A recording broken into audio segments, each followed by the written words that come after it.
me ouvindo. Qualquer coisa, fique à vontade aí também para abrir a câmera, enfim. Oi, oi, Thalia, tudo bem?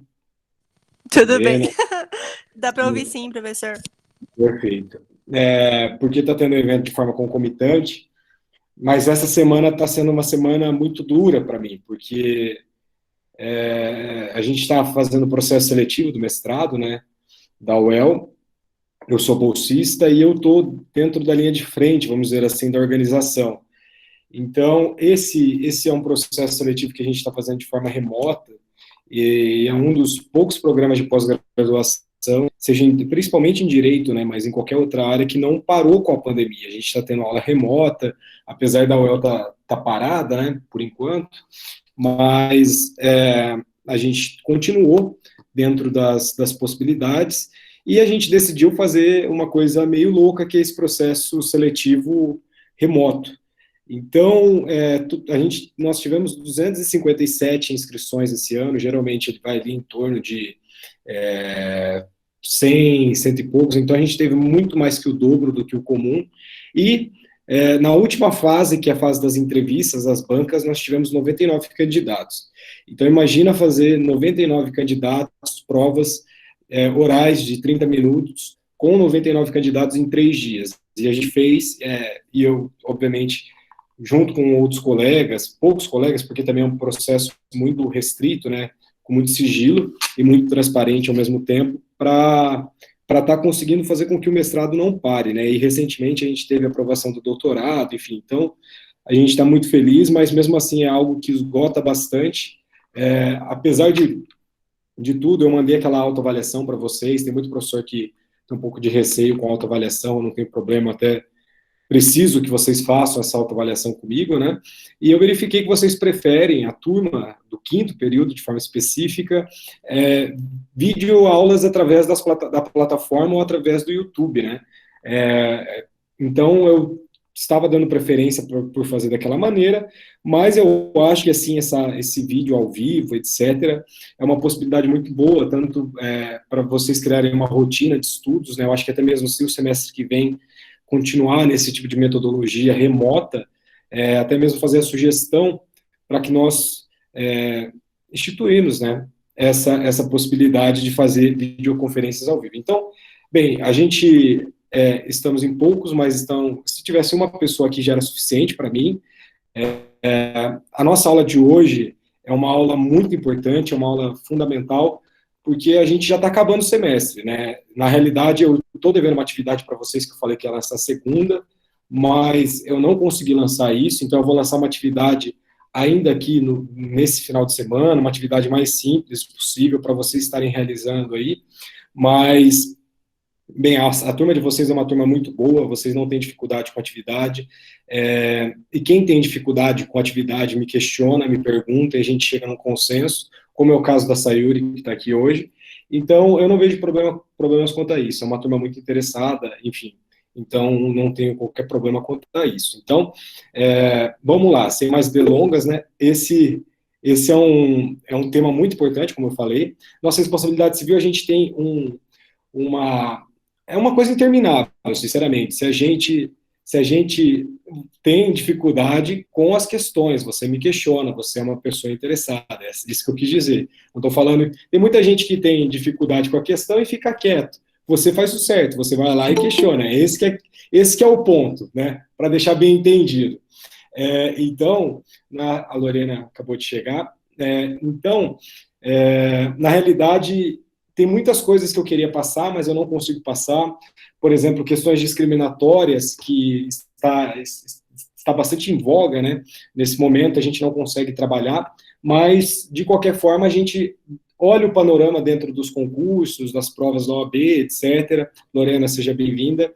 E a gente tenta montar uma estrutura de aula dentro desses principais temas, né? E esse tema específico que a gente vai trabalhar hoje é um tema extremamente cobrado, né? Porque hoje, basicamente, a gente vai tratar sobre essa responsabilidade civil do transportador. E transportador é uma classe gigantesca, né? Porque até mesmo transporte de carga, transporte de passageiro, enfim, a gente tem várias situações E o transporte aqui no Brasil é algo fundamental. Tão fundamental é que, por exemplo, é considerado uma atividade essencial, e de fato ela é essencial, tanto é que acho que no ano retrasado já, né, o tempo está voando, mas acho que no ano retrasado a gente teve uma situação que foi a greve dos caminhoneiros, e a gente verificou ali como o nosso sistema rodoviário é fundamental.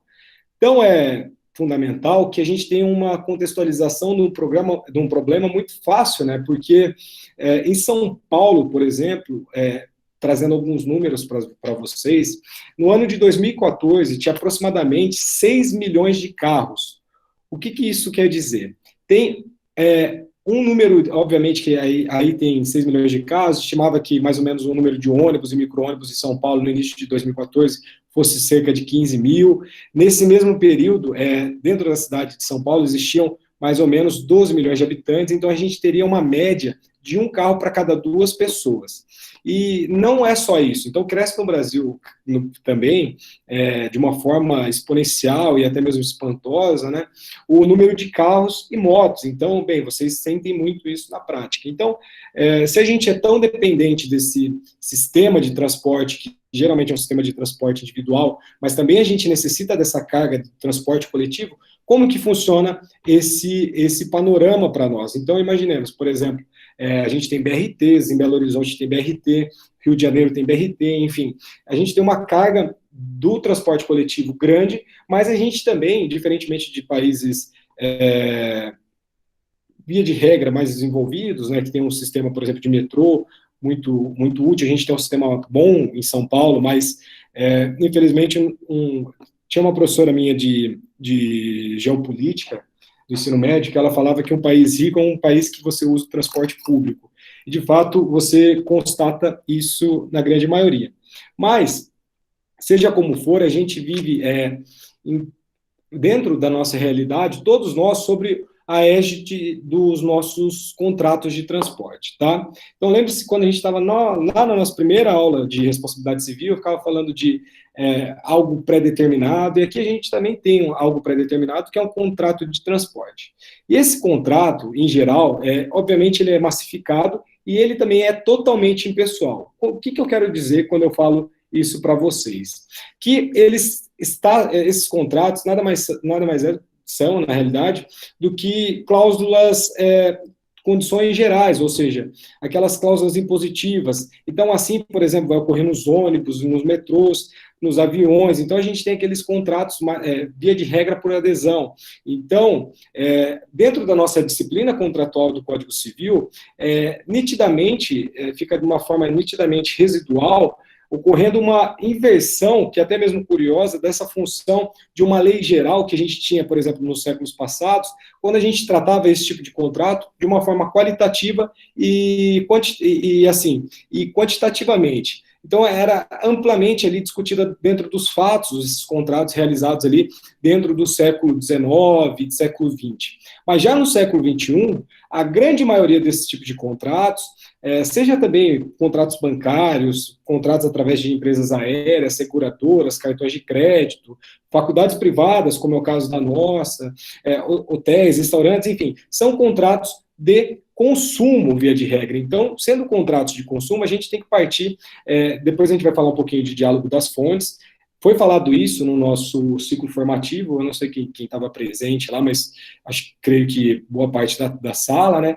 Mas lá a gente falou um pouco desse diálogo das fontes, e aqui a gente vai trabalhar esse diálogo das fontes também. Então, antes da gente terminar essa introdução da aula, a gente tem que atentar aqui vocês para um ponto interessante que passa de forma frequentemente despercebida quando vocês vão estudar, vão encontrar em manuais, enfim, até mesmo na jurisprudência, coisas nesse sentido, que são, na realidade, certas situações que existe uma forma de desequiparação, né, que não estejam sendo nem sequer percebidas, embora elas são cristalizadas dentro da nossa jurisprudência. Então, na nossa jurisprudência, a gente tem, na verdade, uma compensação restrita acerca dos riscos.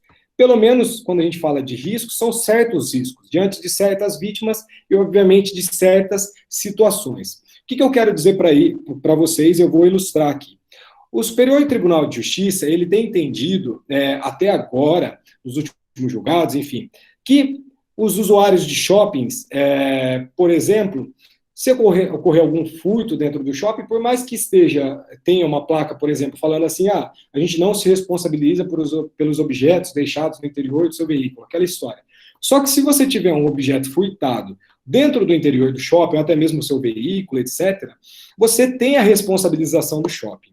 Então, por mais que tenha aquela placa ali, aquela placa não serve para absolutamente nada, tá? A não ser aquela função simbólica que alguns consumidores não ingressariam com ação nesse sentido.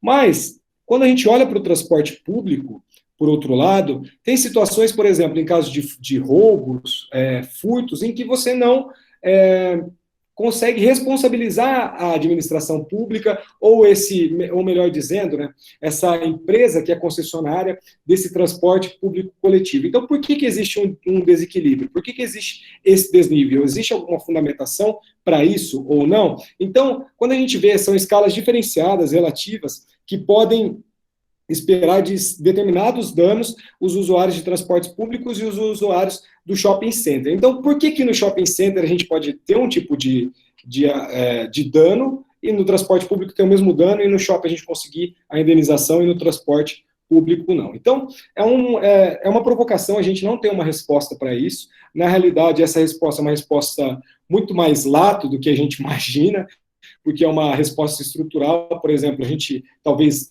seria até mesmo uma onerosidade excessiva para a administração pública, só que a gente se questiona, será que não existe uma onerosidade excessiva também para o privado? Então, parece que há um desequilíbrio quando a gente trata desses dois exemplos, tá? E lembrando para vocês que quando a gente está falando de concessionárias ou permissionárias de transportes públicos, se vocês bem estudaram minha aula acerca da responsabilidade civil do Estado ou da administração pública, a gente verifica que essas concessionárias e essas permissionárias, na realidade, elas estão prestando um serviço público.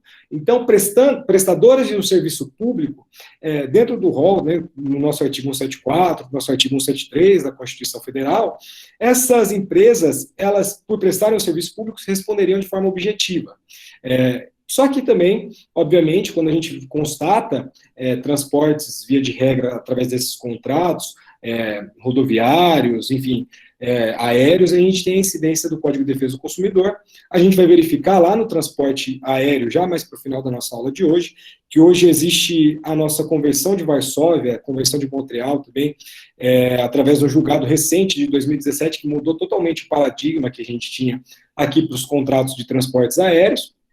Mas, via de regra, a gente começa com essa provocação inicial, beleza? Se vocês tiverem alguma dúvida, vocês podem aparecer, eu não sei o porquê do medo de vocês não colocarem a câmera, ou qualquer coisa pode comentar ali no chat, que eu estou atento também ao chat, tranquilo? Beleza. Então, vocês sabem que eu gosto dessa introdução histórica, né? Para a gente saber o porquê que a gente chega nesse ponto que a gente está hoje. Então, os nossos problemas, os nossos conflitos sociais, através de variados ciclos históricos, não costumam aguardar o legislador. Eu sempre falo isso para vocês. Mas, geralmente, esses fatos históricos, eles acontecem a total revelia da lei. Então, o direito, ele aparece para nós de uma forma totalmente tardia e de uma forma totalmente, às vezes, imperfeita, e ele vai tentar correr atrás desses fatos que já ocorrem e vai tentar regulamentar ou regular retrospectivamente aquilo que muitas vezes escapa até mesmo a essas categorias jurídicas pré-existentes, tá? Então, quando a gente olha, por exemplo, o Código de Defesa do Consumidor, ele foi editado, ele foi promulgado dentro do nosso ano de 1990. Então, o nosso Código de Defesa do Consumidor, ele não previa, obviamente, o comércio eletrônico. Por quê? Porque praticamente não existia naquela época. Mas hoje o comércio eletrônico é o que manda, tanto é que a gente tem uma lei muito interessante que está aí, que é a Lei de Proteção Geral de Proteção de Dados, mas imagina, é isso que eu estou querendo falar para vocês. A nossa legislação, ela não acompanha o nosso mundo da vida. Na verdade, ela tenta, depois, regulamentar, enfim, todos esses fatos que já ocorreram, mas às vezes ela não consegue fazer isso porque quando ela está editando normas desses fatos que já ocorreram, já estão ocorrendo outros fatos, e assim o nosso ciclo do direito. Então, por isso que às vezes aparece, por exemplo, novos mecanismos, os meios adequados de solução de conflitos. A gente tem um processo coletivo estrutural, que é uma modalidade nova de um processo civil que vale a pena ser estudado, mas, enfim, são só exemplos de como a gente conseguiria, talvez, superar esses desafios, né, do nosso direito. Então, o nosso Código Civil de 1916, ele tampouco ele trouxe para nós, né, o contrato de transporte. Então, lá no nosso Código de 1916, ele não tratava muito bem a questão dos contratos de transporte, mas aqui no Brasil, e é muito interessante isso, que o próprio Ponte de Miranda fala para nós que o Código Comercial, lembre-se, o nosso Código Civil é de 1916 e 2002, nosso Código Comercial é uma legislação de 1850, existe um projeto de lei que tramita há anos, existe até mesmo uma briga de escolas, né, da USP com a USP, acerca da USP com a PUC de São Paulo, acerca desse novo Código Comercial, mas o nosso Código Comercial é de 1850. E o nosso Código Comercial, lá de 1850, ele previa, dentro dos artigos 629 e ao artigo 632, o contrato de comércio marítimo.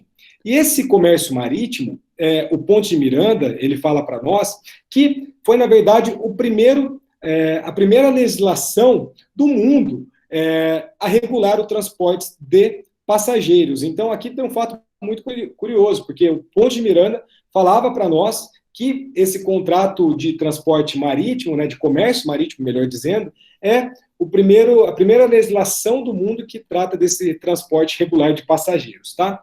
Mas, via de regra na doutrina, costuma-se mencionar, melhor dizendo, né, uma primeira norma, que essa primeira norma, ela previu esse tema diante ali do nosso decreto 2.681 de 1912. Então, dentro de 1912, de fato, a gente tem uma regulamentação, e a regulamentação do que, nesse caso? Da responsabilidade civil do transportador por estrada de ferro.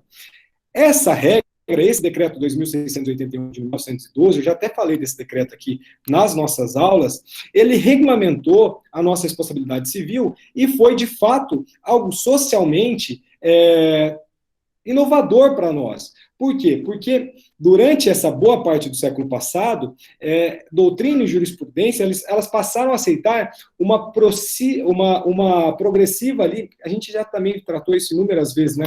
Uma progressiva evolução acerca das nossas teorias da culpa, né? Então a gente tinha a culpa, depois a culpa presumida, até que a gente chegou na nossa responsabilidade objetiva. Então, obviamente, a gente hoje está na nossa responsabilidade objetiva, não porque a gente caiu do céu, não, porque a gente teve uma evolução jurisprudencial, doutrinária, muito interessante acerca das questões, principalmente aqui dos nossos transportes, lato sensu, tá? Então, dentro dessa lei, que é uma lei lá de 1912, ele trazia ali algumas questões, por exemplo, até mesmo de bondes elétricos, ônibus, enfim, que foram aplicados de formas totalmente análogas. Até hoje, a gente tem um pouquinho de aplicação disso daqui, tá? Mas nós podemos definir, vamos voltar para o nosso direito contratual, vamos dizer assim, né? Que o nosso contrato de transporte é o quê? Como que a gente pode definir um contrato de transporte? O nosso contrato de transporte é aquele tipo de contrato em que o transportador, ele se obriga a transportar o passageiro, obviamente, com segurança, com cuidado, e aqui tem uma palavra muito interessante, que é cortesia. Então, não basta segurança e cuidado, mas também tem que ter uma cortesia, a gente vai entender mais ou menos, bem brevemente, o que seria essa tal cortesia. Então, de um local para o outro, tá? Então, isso sim é um contrato de transporte de passageiros. E, peraí, a gente vai chegar na parte da remuneração, já. Então, o nosso código, o transporte, por exemplo, só por essa questão, ele poderá não ser não apenas de pessoa, claro, mas de coisas, e aqui a gente vai excluir, por óbvio, o dever de cortesia, tá? Então, quando tiver o transporte de coisas, a gente está excluindo o dever de cortesia, mas quando a gente transportar pessoas, obviamente a gente pode transportar pessoas a título não oneroso, e aqui, obviamente, a gente vai se aprofundar um pouco na questão que a Sayuri colocou para nós, mas a gente vai tratar isso um pouco mais para frente, tá? O nosso Código Civil, dentro do artigo 730, ele vai falar para nós que, pelo contrato de transporte, alguém se obriga, mediante retribuição, e aqui você tem a retribuição, aqui não fala de pecúnia, não fala de dinheiro, a transportar de um lugar para o outro pessoas, melhor dizendo, ou coisas, tá? Então, há sem dúvida aqui para nós um panorama conceitual comum entre as diversas espécies de transporte de pessoas. Então, seja, por exemplo, o transporte terrestre, o nosso rodoviário, ou através de metrôs e trens, o aéreo, ou seja, através de aviões, helicópteros, balões, ultraleves, enfim, ou marítimos e fluviais, que são os navios, barcos, balsas, etc. Tá? Então, ainda que possa haver, e certamente vai existir, né, aqui e ali algumas especificidades nessas modalidades de transportes, não só normativas, mas também factuais. Então, a gente tem, sim, obviamente, as especificidades, só que a gente tem uma cláusula geral dentro do nosso artigo 730 do Código Civil.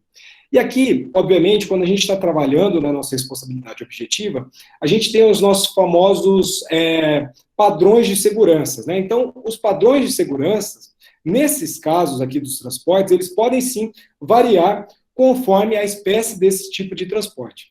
Mas, obviamente, existe um padrão mínimo, né? Um padrão mínimo que se impõe havendo uma legítima expectativa social, e daqui a gente não foge das nossas outras regras acerca dos nossos riscos. Aqui a gente está querendo colocar, novamente, uma legítima expectativa social em relação a essa segurança. Então, convém a gente lembrar, ainda que o transporte, obviamente, ele pode ser intramunicipal, intermunicipal, intra- e intermunicipal, né, interestadual, internacional, nacional também, existe essa possibilidade, e trata-se, na realidade, de um contrato, e esse contrato vai possuir um nítido caráter comutativo para nós, sendo fundamental, dentro dessa espécie contratual, o princípio da nossa equivalência material entre as prestações.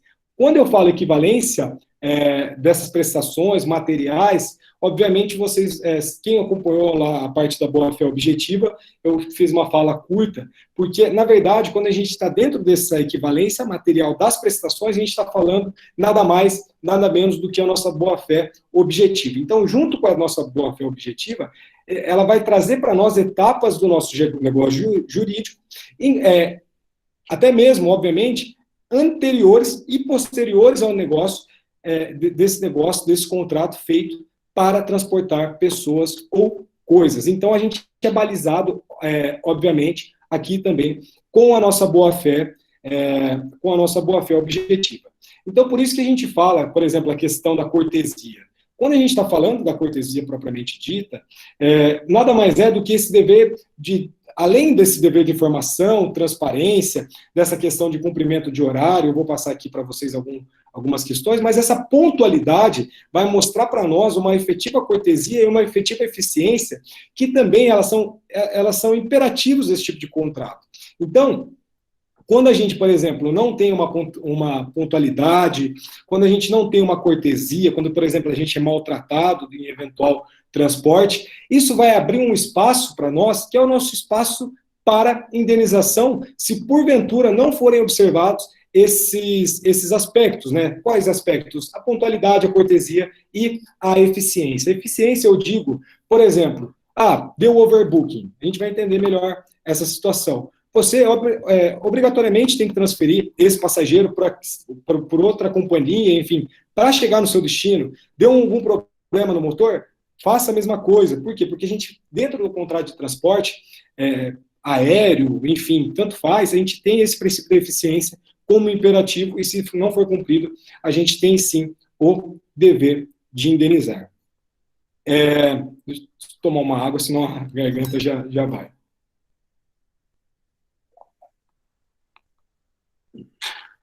Um ponto que é muito interessante é que esses horários que são divulgados aí são vinculantes.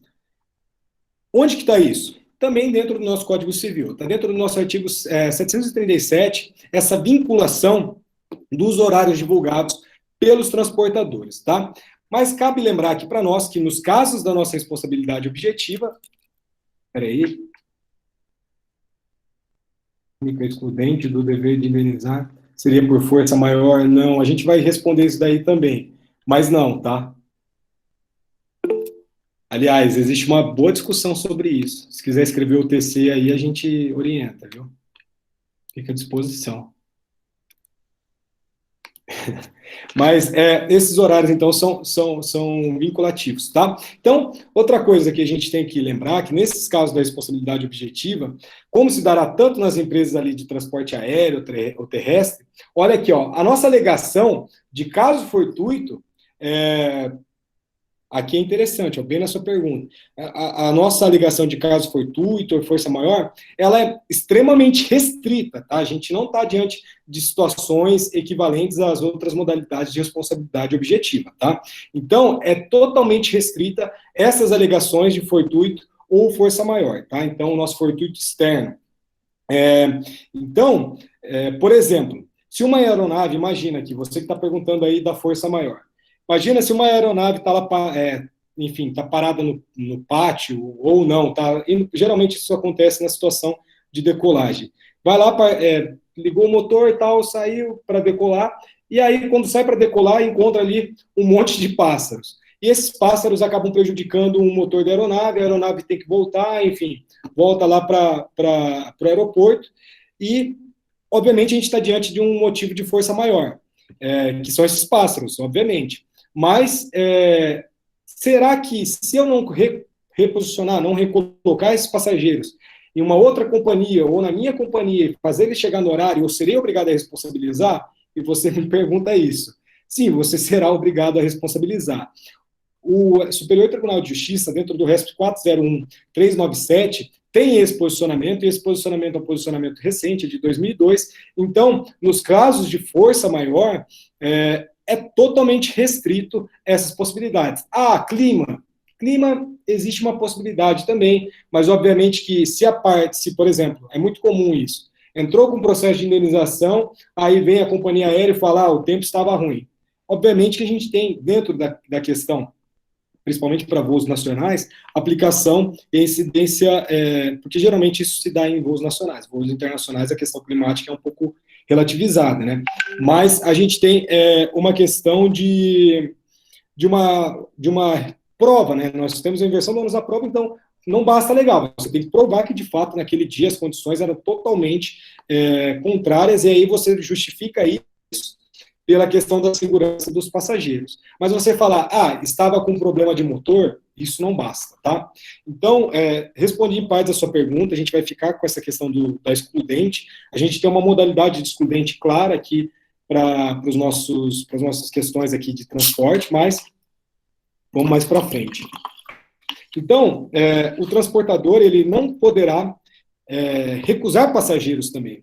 Infelizmente, eu falo para vocês, eu queria ter um ano para ficar falando de responsabilidade civil para a gente trabalhar tudo, porque tem temas que são muito mais interessantes do que temas, por exemplo, que a gente está tratando hoje. A gente poderia, por exemplo, tratar responsabilidade dentro da internet, responsabilidade das questões familiares, responsabilidade discriminatória, né? Mas aqui, só um pitaco, se um transportador recusar passageiros, ele pode responder civilmente se o fizer, tá? Ele, então, por exemplo, ele não pode recusar passageiros, por quê? Porque aqui a gente tem uma aparência de uma atitude discriminatória, tá? Então, hoje é menos comum, mas antigamente, aliás, é menos comum, mas a gente ainda tem bastante na prática. Por exemplo, você vai no aeroporto e acha que o aeroporto é um ambiente que você tem que ir de terno e gravata. Pessoas simples não podem estar lá. Então, se uma eventual companhia aérea negar o acesso a esse passageiro, ela será também indenizada dentro do artigo 739 do Código Civil, tá? É difícil a gente tentar classificar a quantidade de lesões que a gente tem dentro dos transportes, tá? Principalmente o transporte aéreo, que geralmente é um litigante ali contumaz dentro dos juizados, mas a gente tem uma prática muito comum, que é a nossa prática de overbooking. O que é overbooking? A companhia aérea, ela vende mais passagens, um maior número de assentos que ela, de fato, tem capacidade. Então, o que acontece? Quando você chega lá, por exemplo, para pegar o avião, vai falar, deu overbooking, você não pode acessar. Isso é, infelizmente, também muito comum. Quando isso acontece, você, obviamente, poderá procurar uma indenização. Hoje, essa prática ela é um pouco menos comum, tá? Mas existe alguns anos atrás, alguns anos, né, melhor dizendo, estimava-se que as companhias aéreas elas vendiam cerca de 10 passagens a mais para cada 100 lugares no avião. E a nossa jurisprudência ela teve a oportunidade de analisar as diversas situações, né, concluindo pela existência de um dano indenizável. Então, além aqui, obviamente, a gente tem os nossos casos de atraso e cancelamento de voo, vai gerar também compensação moral e, obviamente, material, desde que se você comprovar esse dano material, de acordo, obviamente, com a gravidade de cada caso, e o atraso do voo, ele precisa ser também considerado significativo. Por quê? Porque a gente não pode banalizar qualquer dano moral também, o que, obviamente, enfraquece esse nosso instituto. Uma outra prática que é comum também é o que a gente chama de no-show, né? Ou seja, a pessoa deixa de comparecer no embarque, perde esse voo de ida, e aí a empresa ela cancela unilateralmente o voo da volta. Esse cancelamento unilateral ele é visto pelo STJ como uma venda casada. Então, é também uma prática abusiva nesse sentido.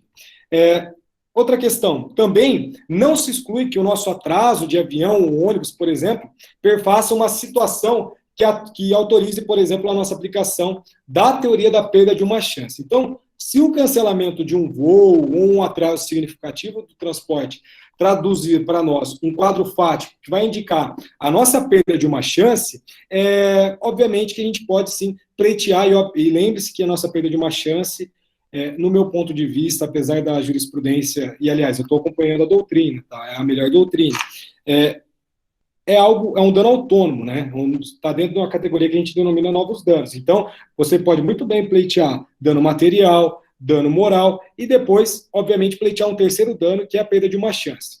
O STJ, ele teve uma oportunidade de julgar um caso muito interessante, que trouxe para nós a aplicação da teoria da perda de uma chance nessas questões desses transportes aéreos.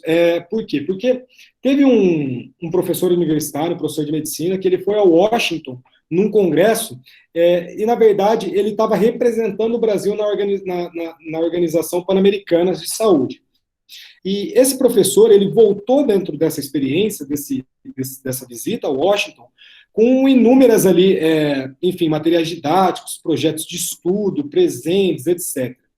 Então, imagina, você é um professor, imagina, eu sou professor, eu sou estudante também, eu sou pesquisador dentro do mestrado. Eu vou lá, sei lá, para a Alemanha, que é dentro da escola que eu estudo, que é a teoria crítica, vou lá, pego um monte de livro, estou trazendo para o Brasil e extravio minha bagagem. Obviamente que esse extravio de bagagem meu é totalmente diferente. Espera aí que meu telefone tocou. Como que o telefone do escritório toca 8 e pouco? Só um minuto. Desculpa, viu, galera? Foi mal. E é alto ainda, para acordar todo mundo. Vocês estão aí? Vocês estão me ouvindo? Tá tudo bem? Alguma dúvida? Rápido demais? Não, que cliente. Deus que me livre. Cliente ligar essas horas não é coisa boa, não. Ainda mais que eu sou advogado de família, viu? Só que não estão prendendo na quarentena por dívida alimentar. Então, menos mal. Bem, Saúde, obrigado por se manifestar, viu? Eu fico aguardando a Adriana, a Milena e a Thalia. Oi. Thalia, né?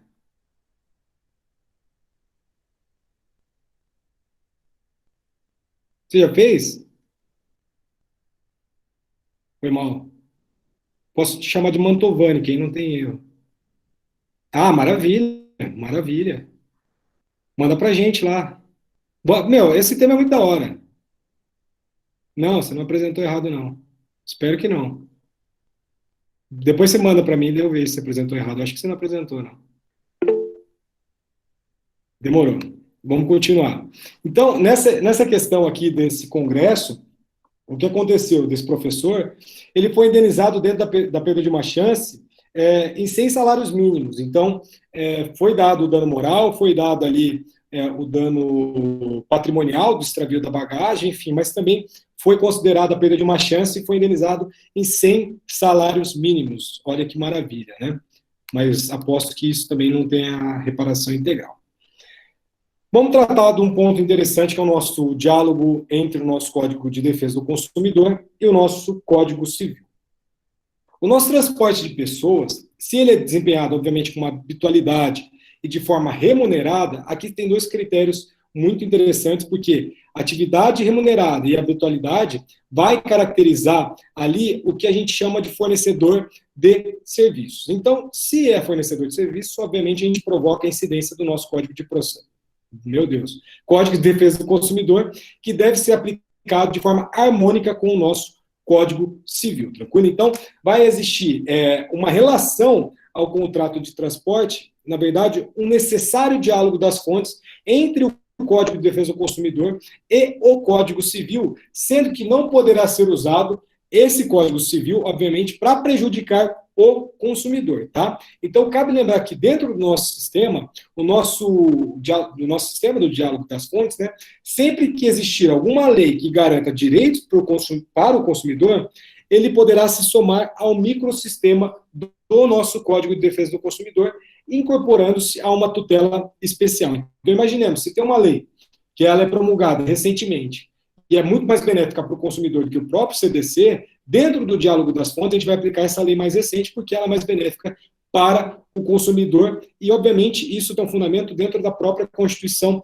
Federal, tranquilo? Então, dentro do nosso Código de Defesa do Consumidor, vocês bem sabem que a prestação desse serviço por parte da empresa faz surgir para o passageiro a possibilidade dele invocar o CDC, tá? Então, além da gente responsabilizar, obviamente, o nosso fornecedor de serviço, enfim, independentemente de culpa na regra do artigo 14. Então, a gente pode colocar, por exemplo, a não imposição de limites legais para a indenização, e também não vai admitir que esses limites sejam contratualmente estabelecidos dentro ali do artigo 25 e 51, inciso 1º do CDC. E o Código de Defesa do Consumidor, além do mais, ele vai prestigiar o princípio da reparação integral, dentro do artigo 6º, inciso 6º. Então, aqui a gente tem a aplicação do nosso CDC, e, obviamente, o diálogo das fontes é algo que vocês devem estudar, tá? É algo que a gente vê com frequência na prática, por incrível que pareça, talvez seja a coisa mais aplicada, eu acho que recentemente, que vem da doutrina, assim, uma teoria doutrinária, uma teoria, né, um sistema, que está sendo aplicado na prática. E, obviamente, que quem popularizou isso, quem trouxe para o Brasil e popularizou foi a nossa professora Cláudia Lima Marques. Quando a gente está tratando desses transportes, principalmente transportes, obviamente, de pessoas, a gente tem o dever de conduzir esse passageiro, obviamente, são e salvo para o seu destino. Isso tem um nome chato, né? No direito a gente gosta de ter nome chato para tudo. Isso é uma nossa chamada cláusula de incolumidade. A gente já falou de cláusula de incolumidade em outros casos, lá dentro da nossa responsabilidade objetiva. Então, o que isso quer dizer para nós? Que, se a gente quiser permanecer num dualismo lá de obrigação de meio e obrigação de resultado, porque existe muito isso, a obrigação de meio vai ser responsabilidade subjetiva e a obrigação de resultado é responsabilidade objetiva. Esse dualismo eu tento até evitar, porque ele é muito perigoso para nós ainda hoje. Então, se a gente tivesse dentro desse plano, desse dualismo de resultado e meio, a gente, dentro do transporte de pessoas, a gente estaria de coisas também dentro de uma obrigação de resultado. E sendo obrigação de resultado, obviamente, que incidiria a nossa responsabilidade objetiva.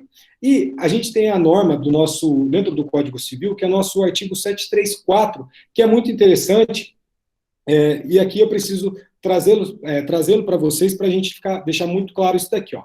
O transportador responde pelos danos causados às pessoas transportadas e suas bagagens, salvo o motivo de força maior, e aqui tem a cláusula, tem especificamente a questão da força maior, mas eu já falei para você que essa força maior, ela é bem específica, ela é mais, vamos dizer assim, ela é mais exigente do que as outras, sendo nula qualquer cláusula excludente de responsabilidade. Então, se estiver lá no contrato, obviamente, esses contratos, como eu falei para vocês, via de regra são contratos de adesão, e contrato de adesão, existe até mesmo uma discussão muito forte se esses contratos de adesão eles são válidos, porque a gente se questiona, né? Será que contrato de adesão você manifesta a sua vontade?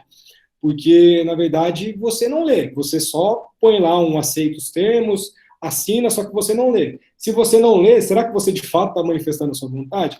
Então, a gente tem essas questões, e dentro dessas questões, se você coloca, se um eventual agente coloca ali uma cláusula de não indenizar, por exemplo, você está sendo transportado de Uber e o seu Uber faz você assinar ali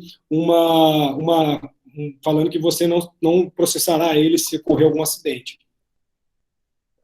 Obviamente que essa cláusula será nula, tá? Existe até mesmo dentro do STF uma súmula que é a nossa súmula 161, que vai falar para nós que em contratos de transporte é inoperante a cláusula de não indenizar, tranquilo? Então, a gente tem que lembrar também aqui para vocês que o fato de terceiro, e aqui é muito interessante, aqui a gente começa a se atentar à questão das excludentes, nosso fato de terceiro, ele é previsto como uma excludente no Código de Defesa do Consumidor. Então, o fato de terceiro é uma excludente de dever de indenizar dentro do CDC, ou seja, em tese, o transportador ele poderia se livrar de indenização alegando esse fato de terceiro. Apesar disso daí, é pacífico na jurisprudência que o nosso fato de terceiro, ligado à atividade do transportador, isso dentro da súmula 187, não afasta a sua responsabilidade civil. Então, o Código Civil, ele seguiu esse caminho dentro do artigo 735, quando fala para nós que a responsabilidade contratual do transportador por acidente com o passageiro não é elidida por culpa de terceiro, contra o qual tem ação regressiva. Então, foi mais um dos vários exemplos aqui encontráveis na nossa história em que a jurisprudência ela se adiantou à nossa lei e inspirou a lei se posicionar, criar uma norma positiva nesse sentido. Mas a gente tem que ter um cuidado, por quê? Porque, imaginemos, a gente tem vários casos, por exemplo, você está lá numa rodovia ou numa estrada e uma pessoa vai lá e joga uma pedra no seu carro e você, enfim, imagina que você é um motorista de van, em homenagem ao choque de cultura, e aí vai lá, quebra o vidro, bate na cabeça e essa pedra acaba matando um passageiro seu. Você seria obrigado a indenizar? Dentro do nosso Código Civil, sim, você seria obrigado a indenizar. No primeiro momento, a jurisprudência também se posicionava nesse sentido. Só que hoje começa a existir uma relativização disso, tá? Então a gente começa a se questionar. Então se a gente busca uma reparação integral, quem que seria esse agente responsável para indenizar esse dano? Seria o Estado ou não? Quem que seria?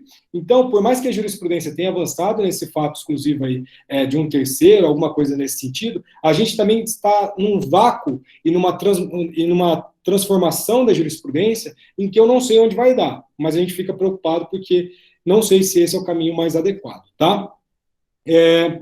A gente se questiona, né? Quem são as vítimas, né, desses transportes, dessa indenização, de uma eventual indenização dessa responsabilidade civil dos transportes, né?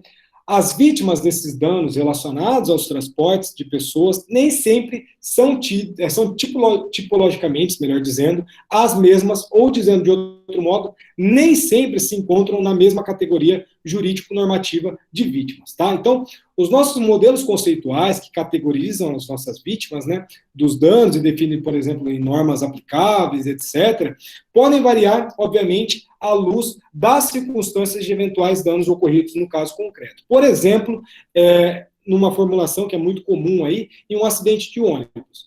Nesse acidente de ônibus, a gente pode dizer que, em nome de uma forma mais clara, né, separar o acidente em 3 momentos e 3 modelos de vítima. Vamos imaginar, a primeira vítima é o passageiro, a segunda vítima é o cobrador ou até mesmo motorista do ônibus, e a terceira vítima é um terceiro não usuário desse serviço. Imaginemos, um pedestre, um ciclista, enfim, tanto faz aí. Então, a gente tem 3 possibilidades de vítima. Em relação ao nosso passageiro, a questão é muito simples. Por quê? Porque a gente vai ter uma responsabilidade objetiva, qualquer que seja o fundamento normativo adotado. Por quê? Porque a gente tem lá, obviamente, como eu falei para vocês, o nosso Código de Defesa do Consumidor, a gente tem também nosso Código Civil, que vai falar que é responsabilidade objetiva. Então, independentemente se você vai adotar o artigo 14 do CDC ou o artigo 734 do nosso Código Civil, será objetiva a nossa responsabilidade perante esse usuário, enfim, esse passageiro. Por quê? Porque, como eu falei para vocês, o nosso contrato de transporte, ele constitui uma obrigação de resultado. Então, se for por qualquer razão imaginável, assim, existir algum problema referente ao nosso passageiro, a gente terá uma responsabilidade objetiva, tá? E como eu falei para vocês, principalmente dentro da luz do nosso parágrafo 6º do nosso artigo 37 da Constituição, quando a gente estiver dentro das hipóteses, né, de transportadoras, de prestadoras de serviços públicos, né, por exemplo, as concessionárias ali de ônibus, enfim, a gente tem, obviamente, mais um reforço para que essa responsabilidade, mais um fundamento para que essa responsabilidade seja objetiva. Olha que interessante, em relação ao cobrador ou ao motorista, essa indenização ela será devida ao INSS diante de um acidente de trabalho. Obviamente que a Constituição ela vai permitir que, havendo dolo ou culpa desse empregador, esse também responderá na regra do artigo 7º da Constituição, ali dentro do inciso 28, tá? Mas a gente também tem o nosso terceiro, né? Qual que é esse terceiro? É esse não usuário, é essa pessoa que estava passando na rua, é essa pessoa que era um pedestre, um ciclista, como que ficam essas pessoas?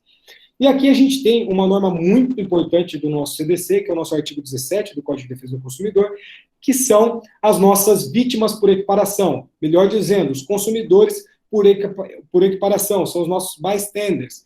Por quê? Porque aqui nessa possibilidade, essas vítimas elas serão equiparadas a esse usuário desse transporte, ou seja, a gente terá a incidência da nossa responsabilidade objetiva dentro do nosso artigo 14 do CDC, tranquilo?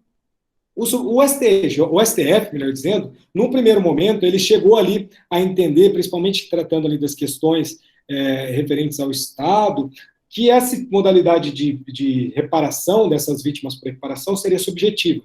Mas, graças a Deus, em 2009, houve uma pacificação, bem que a pacificação no STF é uma coisa um pouco complicada também, às vezes a gente acha que uma coisa está decidida, de repente, enfim, vocês sabem, mas agora a gente tem a pacificação aqui, no sentido de que essa responsabilidade é objetiva. Só que aí vocês me perguntam, tá, mas quando que começa aí essa responsabilidade? Quando que... Ô, Adriano, estava no trânsito assistindo a aula. Obrigado. Espero que eu não tenha atrapalhado o seu trânsito aí, porque eu não quero ter que falar de responsabilidade civil aí do trânsito. Beleza? Alguma dúvida aí, galera? Não sei como é que tá, se tá rápido, se tá devagar.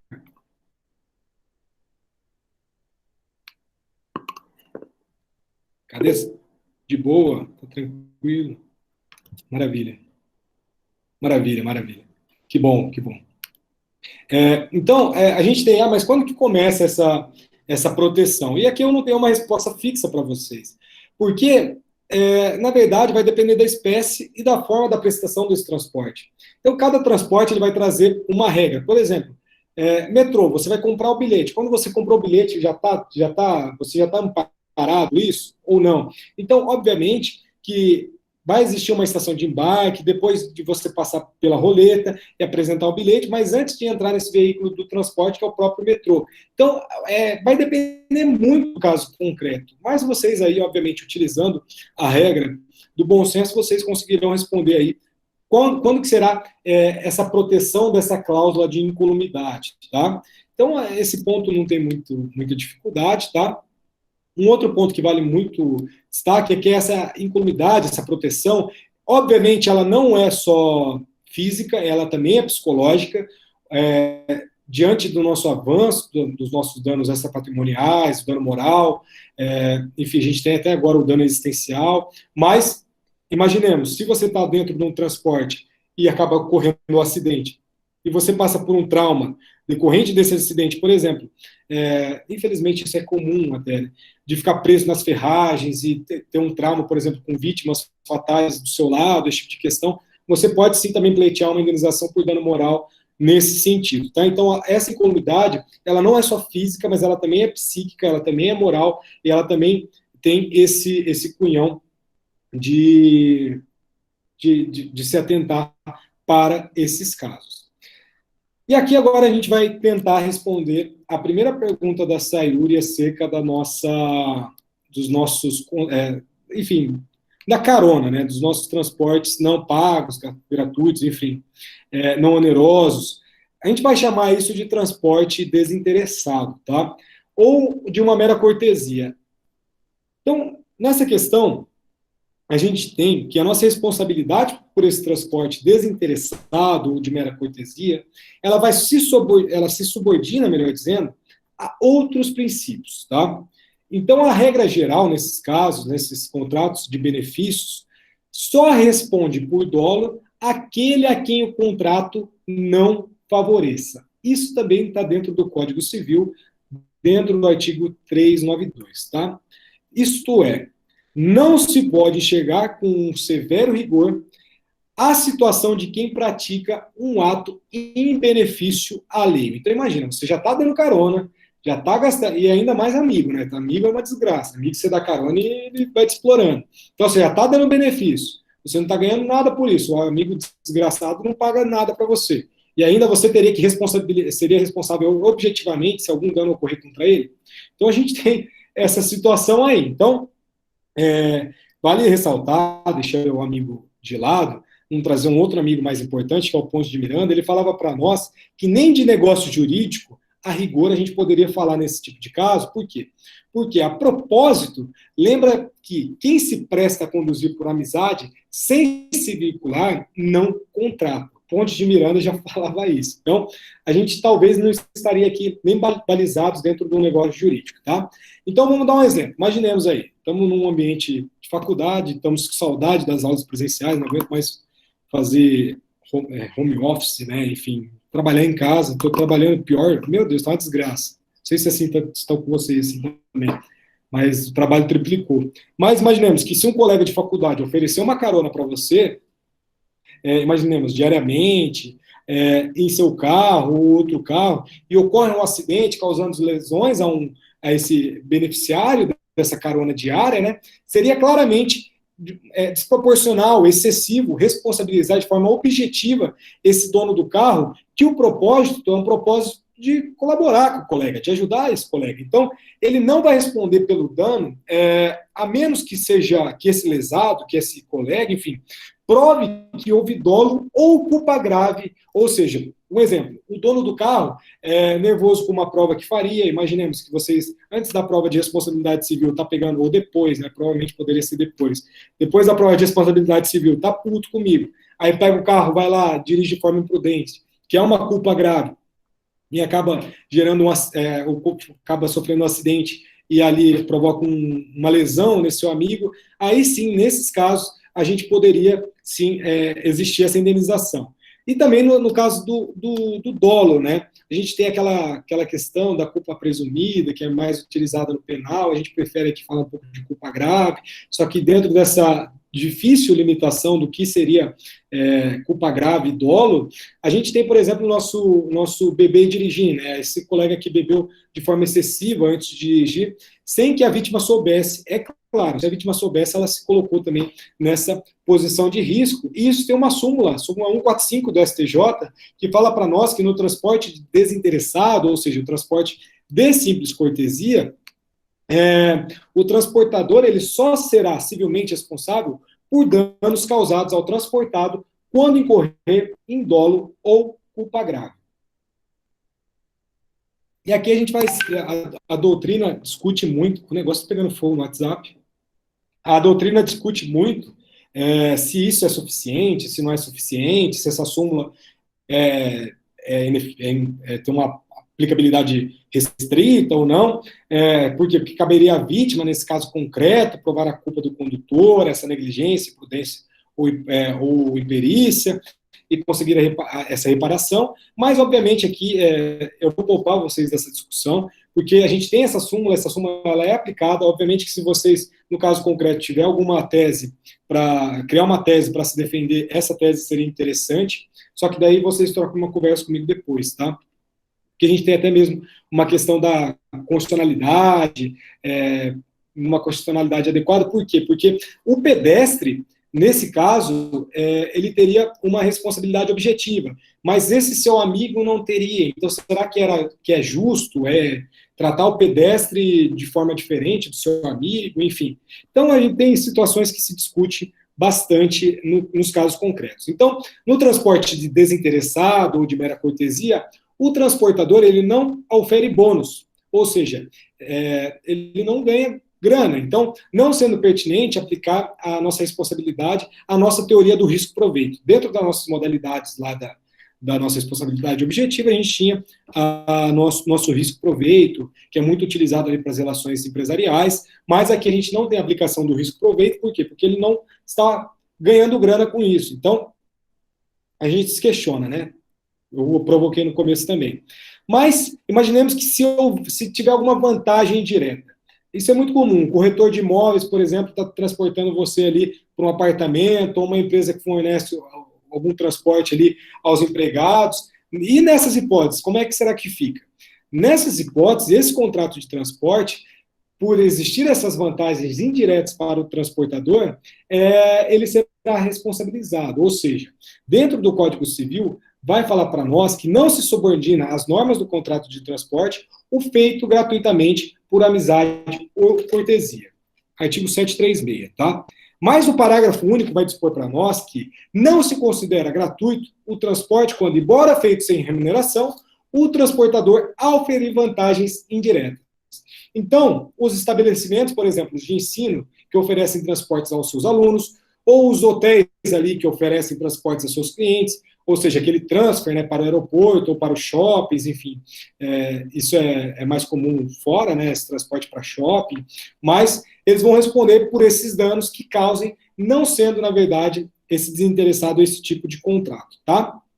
Então, nós temos essas situações, tranquilo? Vocês têm alguma dúvida aí, galera? Tá de boa? Manda aí que agora é a hora, porque agora a gente vai avançar para os nossos transportes aéreos. A gente vai voar agora. Senão não acaba a matéria. Por isso não dirijo, justo. Melhor coisa. Amigo é só desgraça. Pior que amigo é ser fiador, viu?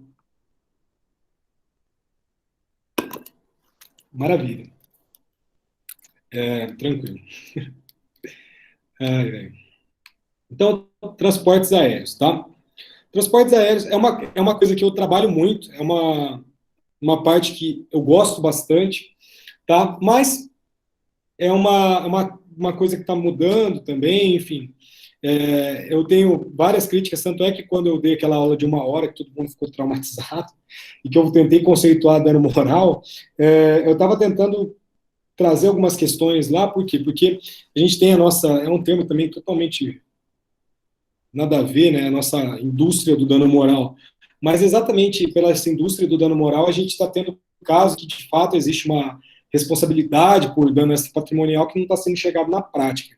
Mas, principalmente aqui nas questões de transporte aéreo.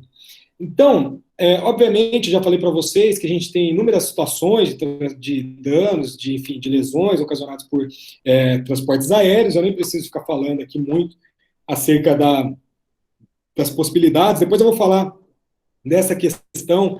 A gente vai ter o dano moral em ré ipsa, né? As questões da nossa presunção de prova, mas a gente vai chegar lá, tá? Enfim, vamos avançar. Conversão de Varsóvia. E a gente tem outras normas aplicáveis. Lá em 12 de outubro de 1929, ou seja, faz tempo, foi editada a nossa Convenção de Varsóvia.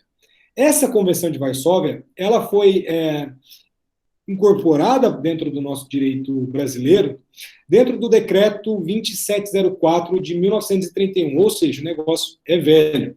E a nossa Convenção de Varsóvia, ela fixou ali tarifas para indenizações em inúmeras situações, dentro do artigo 17, 18, 19, 21, inúmeros parâmetros ali dentro do que é uma modalidade de moeda, que são os direitos de saque, ou seja, lá vai ter, por exemplo, morte, ferimento, ou qualquer lesão ocorrida a bordo, ou nas operações de embarque, desembarque na regra do artigo 17, perda, destituição, ou avaria de carga, enfim, dentro do artigo 18, atraso das cargas, das coisas, ou de pessoas, na regra do artigo 19, e havia a nossa chamada indenização tarifada.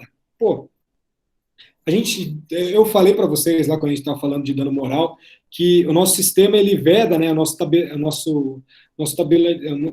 estabilização, né, de preços para a gente categorizar o dano moral. Por exemplo, foi inscrito no Serasa, 10 mil. O nosso sistema veda isso. Tá? A gente tem que analisar no caso concreto, apesar de existir parâmetros na jurisprudência e tal, e na prática a gente tem essa tabela, né? Mas, de fato, o nosso sistema veda isso. Então, aqui na Convenção de Varsóvia, ela traz limites, né, para indenização. Então, você pode, por exemplo, até 1.000 e poucos direitos de saque, então você pode chegar até um teto, tá?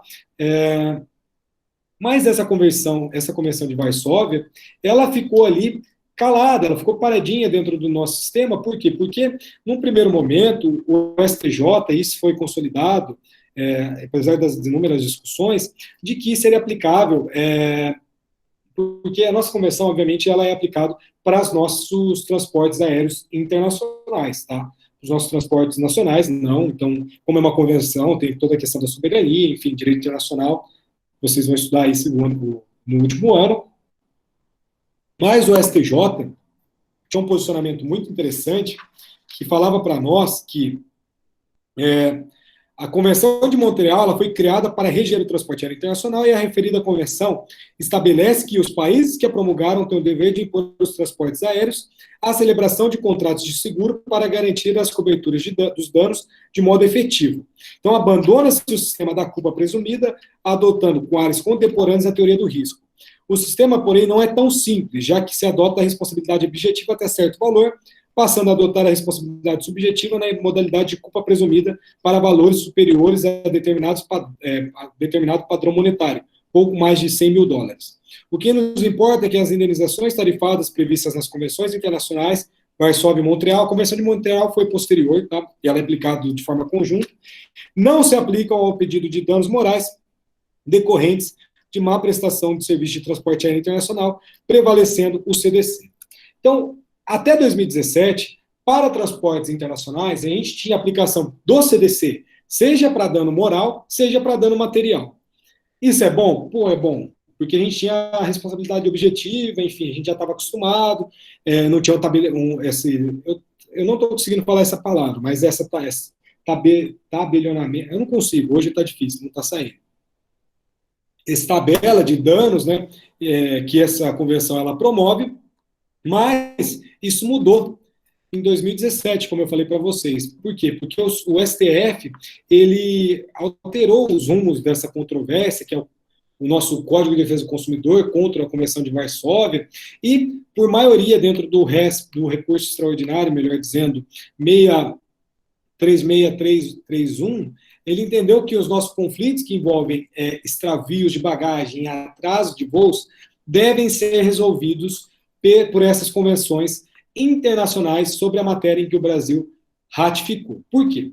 Porque dentro do nosso voto aqui, dos nossos ministros, a gente tem um contexto interessante que eles vão falar para nós que os conflitos que envolvem esses bagagens, enfim, elas devem ser resolvidos por essa convenção internacional, e essa tese ela vai destacar o quê? A força do nosso artigo 178 da nossa Constituição Federal, que traz para nós que as normas e tratados internacionais limitadoras da responsabilidade das transportadoras aéreas e de passageiros, especialmente as convenções de Varsóvia e Montreal, têm prevalência em relação ao Código de Defesa do Consumidor. Então, o que ele se guiou foi na regra do artigo 178 da Constituição, tá? O relator desse leading case foi o Gilmar Mendes, tá? E essas convenções, tanto a de Montreal e a de Varsóvia, segundo o STF, eles são compatíveis com a Constituição de 88. E a ministra Rosa Weber, em um longo voto vista, ela enfatizou que essas convenções devem ser dada prevalência à concretização dos comandos das convenções, obviamente, de Varsóvia e Montreal, ratificadas pelo Brasil, a quais se confere o status supralegal de acordo com o entendimento do STF. Então, o que é esse negócio de supralegal que apareceu? Todas essas convenções internacionais que foram ratificadas, anteriores à nossa Constituição de 88, elas entraram no nosso ordenamento como uma coisa supralegal, ou seja, está acima da lei, mas está abaixo da Constituição. Então está no meio termo, assim, é um negócio que o Kelsey, coitado, ficaria meio louco, está se revirando no caixão. Mas é de fato uma invenção positiva no nosso direito internacional. Obviamente, estou brincando aqui, mas é algo interessante. E depois, obviamente, com a nossa Constituição de 88, esses tratados internacionais, se forem ratificados e internalizados aqui para o nosso Brasil, e obviamente dentro de um quórum, ele tem valor de emenda constitucional, tá? Então, como ele é uma norma supralegal, ele tem prevalência em relação ao CDC, que é uma norma ali infraconstitucional. Então, se a gente tem uma norma infraconstitucional e a Constituição, e nesse meio do caminho tem essa norma supralegal, existiria a prevalência das convenções, né, de Varsóvia e Montreal. Então, isso, obviamente, no primeiro momento, e até é muito interessante, porque eu fiquei muito puto no começo, até hoje, porque, na verdade, dentro dessa própria discussão do leading case, existe, dentro dos votos, os ministros, principalmente, acho que foi o Marco Aurélio, o Lewandowski, eles conversando ali, porque tudo fica registrado em ata, né, nos anais, enfim, estava lá registrado que se tratava somente para as questões de danos materiais. Então, só para os danos materiais existiria essa limitação. Só que aí depois veio o Barroso, enfim, o Barroso é um grande acadêmico, foi um grande acadêmico, é um grande acadêmico, mas como ministro do STF ele tem decisões um pouco questionáveis, tanto é que ele se proclama o iluminista, enfim, não sei, meio perigoso essa história, mas ele, dentro de uma decisão monocrática, ele falou que essa convenção, que essas convenções também se aplicam aos danos morais, e aqui nas nossas turmas recursais tem sido aplicado isso, nas nossas câmaras cíveis tem sido aplicado isso, e também tem sido aplicada a questão que só atinge o dano material. Então, na realidade, a gente está num grande limbo, tá? Eu acho que, na verdade, vai prevalecer um entendimento de que vai se aplicar tanto para dano moral quanto para dano material, tá? Por quê? Pela questão da banalização do dano moral. Então, essa é minha opinião, tá? Espero estar errado, principalmente que eu sou pró-consumidor, eu não estou defendendo as nossas empresas aéreas, tá? Em relação ao nosso dano moral, decorrente de atraso de voo, a gente tem a nossa questão da nossa independência da prova, né? Ou seja, essa questão do atraso de voo, ele prescinde de prova, tá? Então, a nossa responsabilidade, ela vai ser operada daquilo que a gente já chamou em outras possibilidades de responsabilidade in ré ipsa, ou seja, pelo fato de sua violação. Então, o que eu estou querendo falar aqui para vocês? Presumem-se, nesses casos, o desconforto, a aflição e os transtornos suportados. Então, a jurisprudência, na fixação aí dos valores dos danos morais pelos fatos narrados, tem também levado em conta as forças econômicas do autor da lesão. Então, o que eu estou falando? Deu atraso de voo. A gente tem um enunciado aqui na turma recursal, mas deu um atraso de voo. Esse atraso de voo, dentro da dos precedentes do STJ,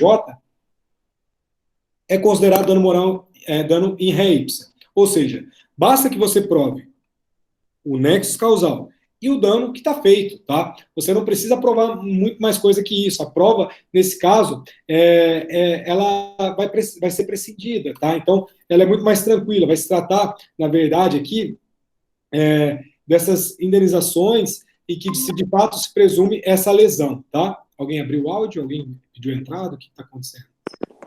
Oi, Sérgio. Acho que a Saúde voltou. Bloqueou. Você viu, né? Eu fiquei feliz que abriu o áudio, bloqueou, fiquei triste. Enfim.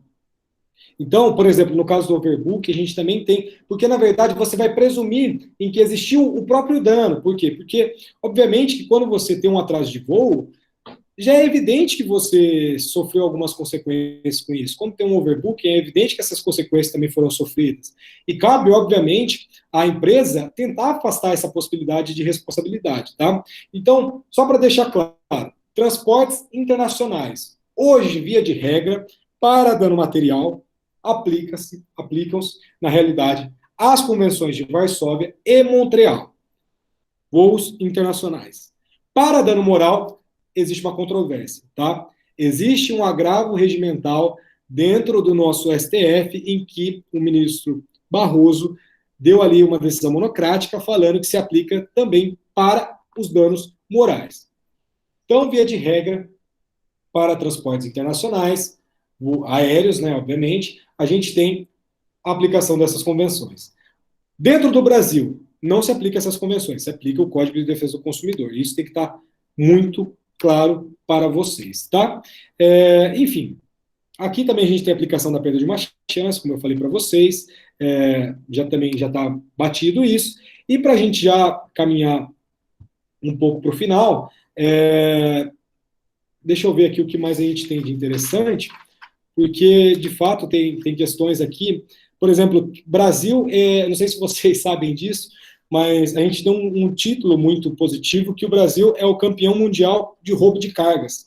Então, imaginemos ali, Correios, enfim, qualquer empresa de logística, essa questão, nós somos campeões mundiais dentro de uma pesquisa realizada em 2014. Em 2013, já que a pesquisa é de 2014, pela primeira vez aqui a gente teve uma disparada nessas questões de roubo de cargos, e a gente teve uma cifra de R$ 1 bilhão de perdas patrimoniais acerca desses roubos de carga em 2013. Isso, obviamente, vai impor uma questão econômica que o direito tem que se preocupar, e jurídica de muita relevância, ou seja, essas empresas de transportes, elas respondem civilmente por essas cargas roubadas? E a jurisprudência entende que sim, tá? Tradicionalmente, entende que sim. Então, o roubo, ele tem sido considerado um fortuito interno para o transportador de cargas. Por quê? Porque é uma atividade desenvolvida de forma habitual, etc. Tudo aquilo que a gente já falou, já falei isso para vocês. E dentro do nosso STJ, no agravo regimental, no agravo do recurso especial 408398, isso em 2013, foi falado para nós que é pacífico o entendimento nessa corte de que o roubo de carga com uso de arma de fogo configura força maior a elidir a responsabilidade da seguradora perante a seguradora do proprietário da mercadoria transportada, o que acarreta a improcedência da ação regressiva de ressarcimento de danos. Então, aqui dentro das questões dos roubos, obviamente a gente tem que entender que o roubo aqui que você faz aquela subtração daquela mercadoria mediante uma ameaça exercida com uma arma de fogo, é um fato considerado desconexo ao transporte, e sendo inevitável diante das cautelas exigíveis ali das transportadoras, considera-se uma excludente dos danos causados. Mas, se porém, de algum modo, se desenvolver de uma forma típica essas questões, diante da negligência dessa transportadora, ela responderá. Então, imaginemos, se existir uma habitualidade nesses roubos, vai incidir a responsabilidade. Se não, não incide.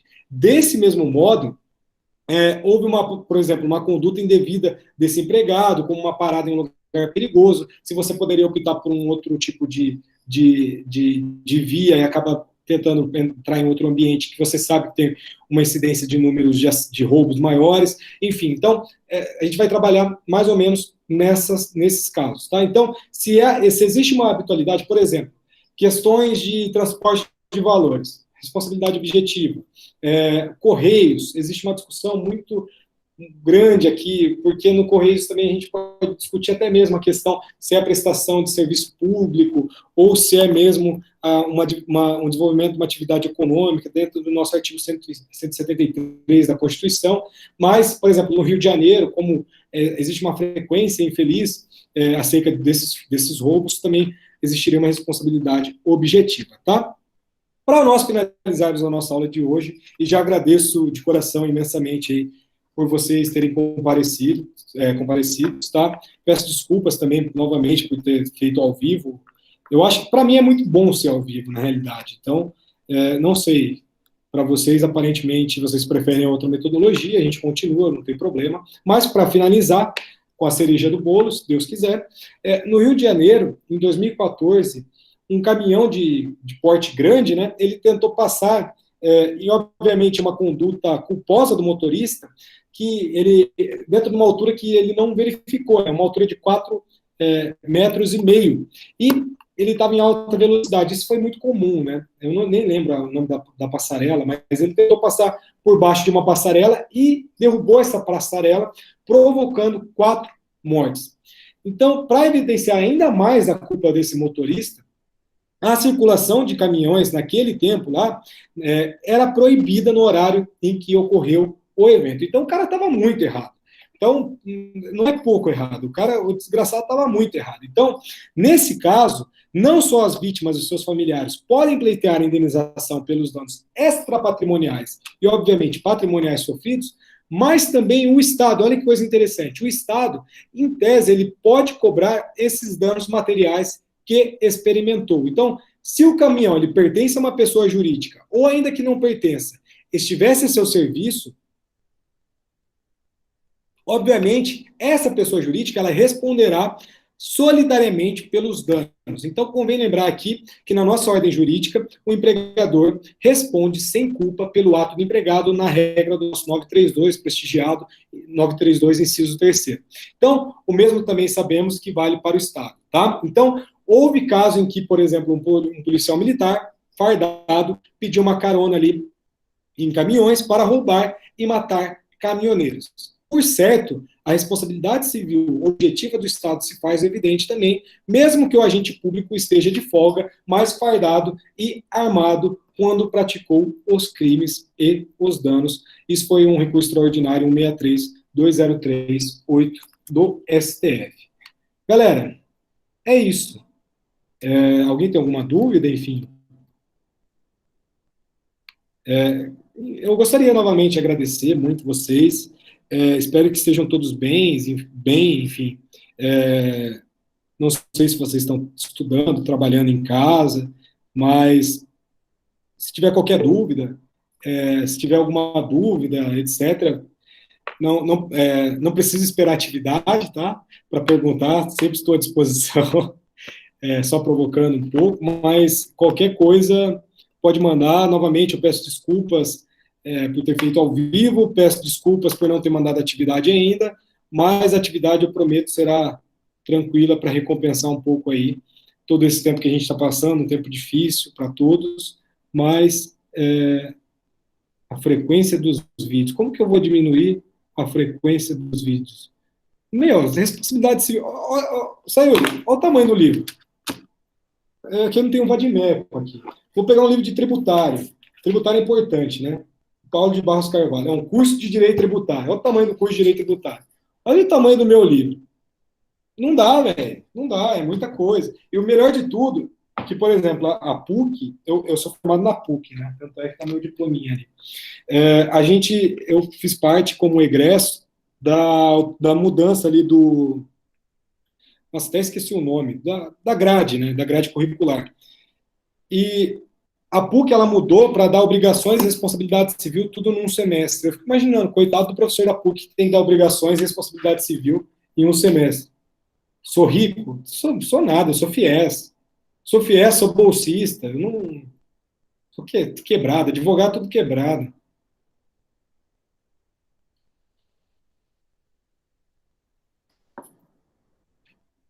Não, sou PUC. Eu não vou diminuir os vídeos, tá? Enfim, eu posso, sei lá, conseguir ajudar de outra forma. Eu não sei nem se semestre que vem eu vou dar aula para vocês, tá? É menos vídeos. Não dá, isso daí eu não posso. Eu posso continuar a dar menos vídeos, mas aí, aliás, vou continuar dando o mesmo número de. É verdade, eu posso dar menos vídeos, mas eu vou aumentar o tempo. Fazer igual aquele vídeo que eu dei de 1 hora. Foi tranquilo. Vocês não assistiram aquele vídeo, né? Com certeza. Ou vocês assistiram? Quem assistiu aí? Então você sabe que é dano moral. Você vai falar, você não vai cair naquele conto do vigário que dano moral é basicamente ofensa da dignidade da pessoa humana. Você é uma pessoa muito melhor, viu, Mantovani, já que para evitar conflitos, né? É Thalia, não é? É, eu sei. Sayuri ali falando que não viu, desculpa, tudo bem. Você vai ver, vamos perguntar o que é dano moral lá. É, professor, é Thalia. Thalia, Thalia. eu sei. É tão simples, não tem acento no tá, pra É, ficar mas por isso que eu Thalia. falei, ó. Eu acertei, não acertei o problema se tivesse falado. Até só para confirmar, só para confirmar. Mas pode ser Mantovani também. Mantovani é chique. Obrigado, Mantovani, pela presença. Obrigado, Sayuri. Obrigado, Milena. A Milena tá aí? Milena tá aí? Acho que a Milena, acho que você entrou aqui e deu um migué, hein? O Adriano, ele se manifestou. Marimar. Ó, a Milena calou minha boca. Olá, Milena. Tudo bem? Tem alguma dúvida, Milena? Se te mando o meu esboço de contratos. O que que é esboço de contratos? Ah, entendi. O trabalho que você fez. Abre o áudio aí. Não, não sei, não vou saber se poderia ter feito em obrigações, não sei. Mas meu microfone não, que Miguel, hein? Miguel é brabo, hein? Eita, nós. Adriano, alguma dúvida? Sério mesmo? Manda no WhatsApp. Estou à disposição no WhatsApp. Galera, então vou dispensar vocês. Obrigado, Adriano, obrigado, bom revê-lo. Então, novamente, muito obrigado aí. Qualquer coisa, estamos à disposição aí. E fiquem todos bem. Quem puder ficar em casa, fique em casa. Quem não puder, saiam com cautela, enfim. E espero que o mais breve possível a gente consiga estar juntos novamente. Valeu. Deixa eu parar a gravação para subir no YouTube, senão solta 10 pontos para quem estava na. É uma coisa para se considerar, viu? Eu juro para você, eu vou considerar. Não sei 10 pontos. 10 pontos é para faca, né? Você quer 10 pontos, você quer que pare de cortar vídeo. Olha lá, já está negociando, mas é negócio jurídico agora, é responsabilidade civil. Daí é abuso de direito. Tá falando de direito, é. Falando de direito aí tá difícil. Beleza, professor, beleza. Boa noite, boa noite. Vou deixar vocês descansar.